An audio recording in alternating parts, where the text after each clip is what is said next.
وہ جوان جس کی جوانی اللہ کی عبادت میں گزری، کیونکہ جوانی اگر عبادت میں گزر گئی تو بڑھاپا تو پر نور ہے ہی ہے۔ سب سے مشکل مرحلہ زندگی کا جوانی کا ہے۔ شیطان زیادہ ورغلاتا ہے کسی شخص کو جب وہ جوانی کے مرحلوں سے گزر رہا ہوتا ہے۔ تو جس کی جوانی خیریت کے ساتھ گزر گئی اور اس نے اپنی جوانی کے تقدس کو محفوظ رکھ کے منزل تک پہنچا لیا، اپنی عصمت کے جوہر کی حفاظت کی، اپنی آبرو کو لٹنے نہیں دیا، اپنی آنکھوں کی شرم و حیا پر پہرے بٹھائے اور آنکھ کو برباد نہیں ہونے دیا اور اپنی زندگی کے تقدس کا پہرا دیا، تو جو جوان اپنی جوانی کو خیریت کے ساتھ گزار گیا۔ کسی نے کہا تھا نا، کتاب زیست کا ایک اور باب ختم ہوا، شباب ختم ہوا، ایک عذاب ختم ہوا۔ تو جوانی جس کی منزل تک پہنچ گئی خیریت کے ساتھ، عافیت کے سائے میں، مشکل تو بڑا ہے جوانی کو منزل تک لے جانا، خیریت کے ساتھ داغدار نہ ہونے دینا، جوانی کے تقدس کو رسوا نہ ہونے دینا، عصمت کے جوہر پہ کالک نہ لگنے دینا، خواہشات کو غالب نہ آنے دینا۔ آسان کام تو نہیں ہے، مشکل کام ہے، لیکن اگر کوئی مشکل کاٹ گیا، جوانی کے تھوڑے سے ایام میں گزار گیا۔ اللہ اکبر۔ حضرت شیخ ختلی کہتے ہیں، داتا گنج بخش علی حجویری علیہ رحمہ کے مرشد ہیں، الدنیا یومن ولنا فیہا صومن۔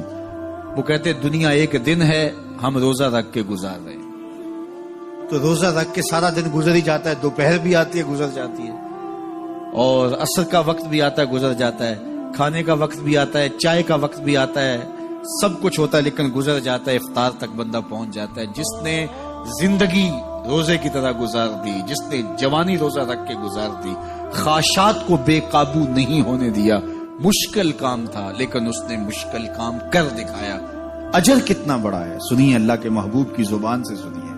حضور نے ارشاد فرمایا جو سیدنا ابو ہریرہ کے ذریعے سے ہمارے تک پہنچا، فرمایا قیامت کے دن جب سورج کا رخ سیدھا ہوگا، زمین تانبے کی ہوگی، لوگ پسینے میں شرابور ہوں گے، کوئی ٹخنوں تک پسینے میں، کوئی گھٹنوں تک، کوئی کمر تک، کسی کو پسینے کی لگام دی جائے گی، اور وہ پسینہ ایسے نہیں ہوگا جس طرح یہ پسینہ ہے، اتنا گرم ہوگا۔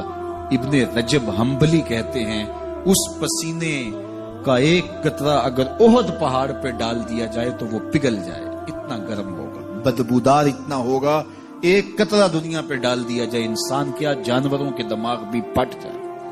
اس پسینے میں لوگ شرابور ہوں گے، لیکن جس نے اپنی جوانی کو عافیت سے گزارا ہوگا، کل قیامت کے دن جب کوئی سایہ نہیں ہوگا، اللہ اس جوان پر اپنے عرش کا ٹھنڈا سایہ عطا فرمائے۔ وہ شخص جس کو کسی عورت نے دعوت گناہ دی اور وہ صاحب منصب تھی، صاحب جمال تھی، اور اس نے یہ کہہ کے یہ خواہش، یہ آرزو مسترد کر دی، انی خوف اللہ۔ اسی طرح کوئی عورت ہے تو اس نے اپنے تقدس کی حفاظت کی، اپنی آبرو پہ پہرا دیا اور کسی پیشکش کو ٹھکرا دیا، تو فرمایا قیامت کے دن جب کوئی سایہ نہیں ہوگا، اللہ اسے بھی اپنے عرش کا ٹھنڈا سایہ دے گا۔ کیسا سخت دن ہوگا، اور وہ کس اعزاز میں ہوگا، کس تکریم میں ہوگا۔ یہ تو 4 دن 10-20 سال ہیں، اور وہ 50,000 سال کا ایک دن۔